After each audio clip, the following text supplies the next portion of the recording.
This is the plaintiff, Chaya Pol Feenstra. She says she gave the defendant a deposit to hold a sweet BMW 745 she wanted to buy. She also made payments on the thing, and then one day out of the blue, he flipped out and told her he wanted the car back, and came up with a bogus story that he only lent it to her for the weekend. She wonders if any of this has to do with her rebuffs of his propositions that she sleep with him. Bottom line, she wants the $5,000 she's owed returned.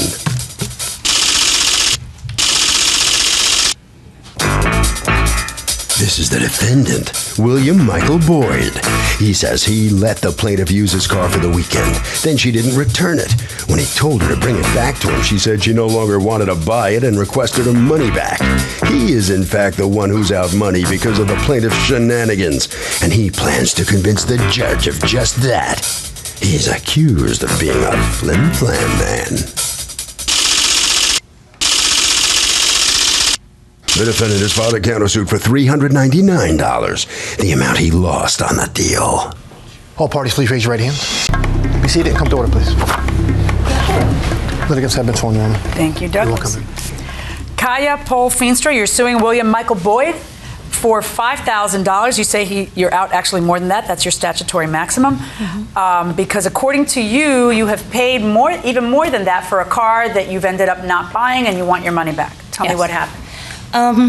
October 8th, 2010, Mr. Boyd and I went into an agreement. How did you two know each other?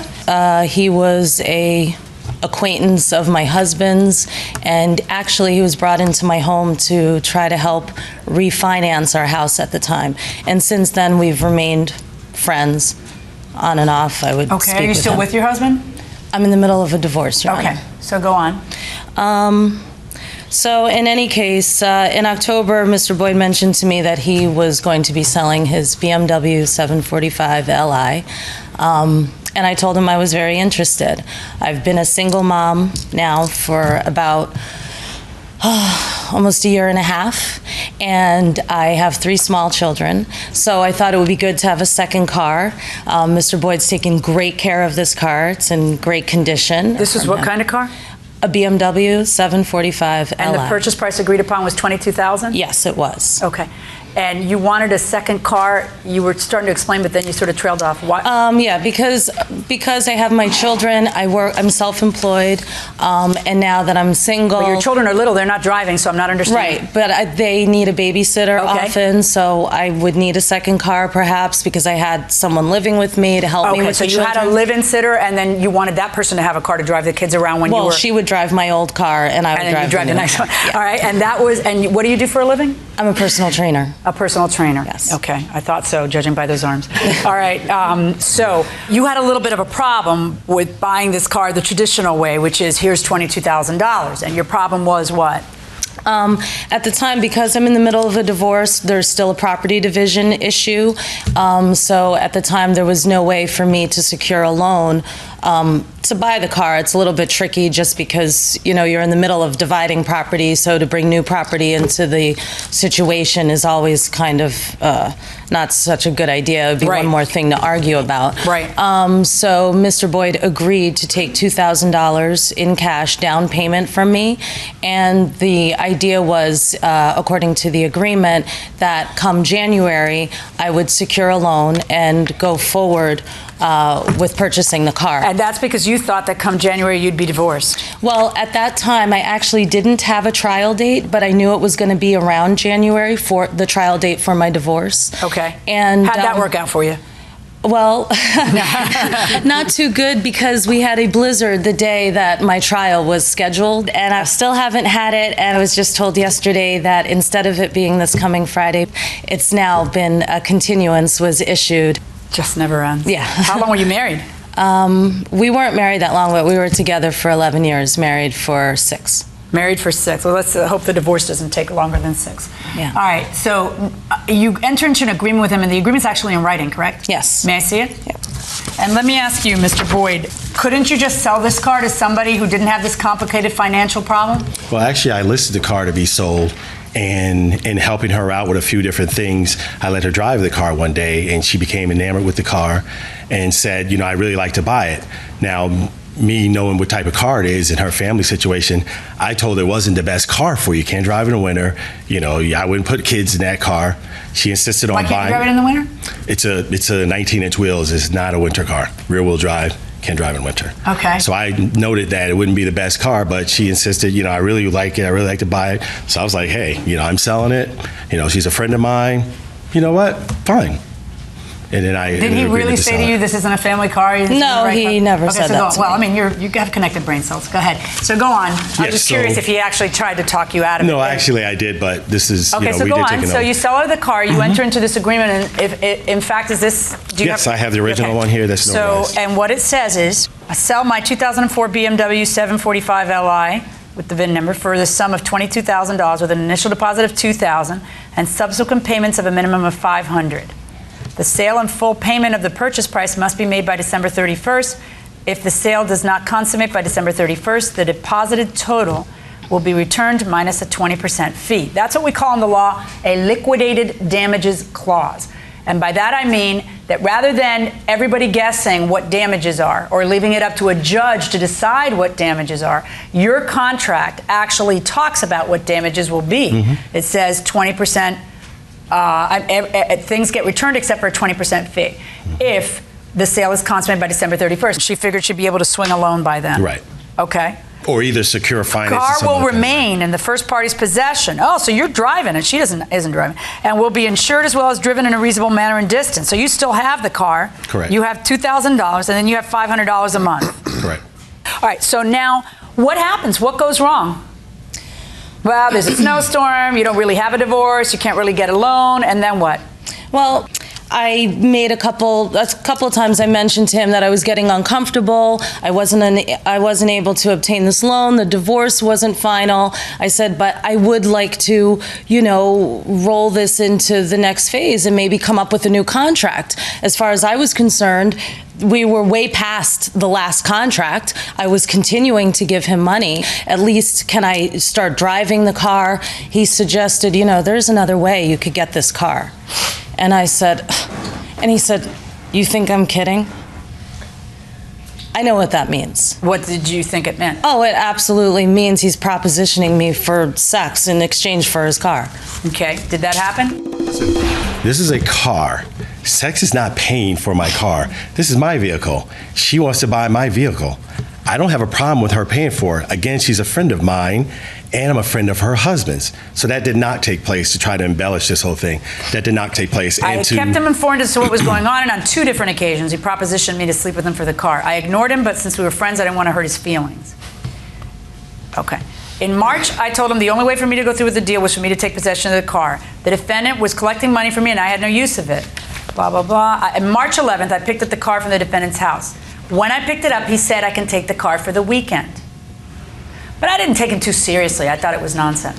So you, in essence, were taking the car, and then you didn't have a real plan to give it back, did you? No, I didn't have. I had a plan to give it back, not necessarily that exact moment that he wanted the car. So you had the car for the weekend, and then what happened when you were supposed to return it?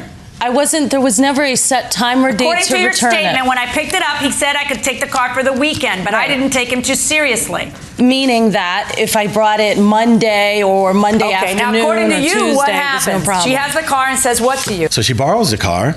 Sunday comes, don't see the car. I'm like, okay, no, fine. She lives down the street. It's Kaya. So I sent her a text message saying, when you bringing the car back? I got a text message Monday morning saying I'm going to be busy with clients today. Maybe I can get it back Tuesday. Now, this is where it flipped the script. I said, listen, first of all, you don't renegotiate anything when you have someone's property. You get the car back here now. Not, and I didn't say it in a nice way. I tried to be calm about it, but she kept basically saying, well, I'm busy, I can't, I got something else to do. In other words, it wasn't important to bring my property back. Okay, So did she ever tell you I'm keeping the car? she never told me that. How do you get the car back? You got the car back. Oh, I got it back because I told her no uncertain terms, that car better be back here now, or else I will go there and get it, and I won't be nice about it. All right. So, got the car back, gave her a ride home. We talked a little, spatted back and forth. The next day, she wants to meet me at a diner so we can go over some things. She said in a message that morning, bring, the insurance, the lien holder information, which I had already given her. Fine, I brought it. We met at the diner. So you guys try to work it out, but it doesn't work out. No, I got there, and she already had her mind made up that she wasn't going to continue on buying it, and asked me at that point, listen, I want to back out of this deal. I want you to return my money now. I said, well, there's a problem with that. The money you gave me went directly to the car. You have to now wait till I sell the car 6 months later at a loss now for me to be able to return any monies that I'll be able to return. She didn't like that answer, kept leaving me more and more ridiculous messages, and the thing I tried to do was not talk to her because I was really angry, so try not to say anything wrong, but she kept picking. Now, let's talk about this, because she has a lawsuit against you. Sure. And what she says is, all right, I'm capped by $5,000 because that's the statutory max in my state. So I'm suing you for $5,000. And what I want back is I want to act like this never happened. I just want no consequences for my signature on that contract. None whatsoever. Give me back every penny because I get to do a do-over because I said so. That's absurd. Exactly. Okay, now let's talk about your counterclaim, which is equally absurd. And welcome back to the People's Court. Harvey Levin here. So can you undo a deal if all of a sudden you undergo this kind of horrible financial hardship and say, I can't go through with it, I want my money back? Nah.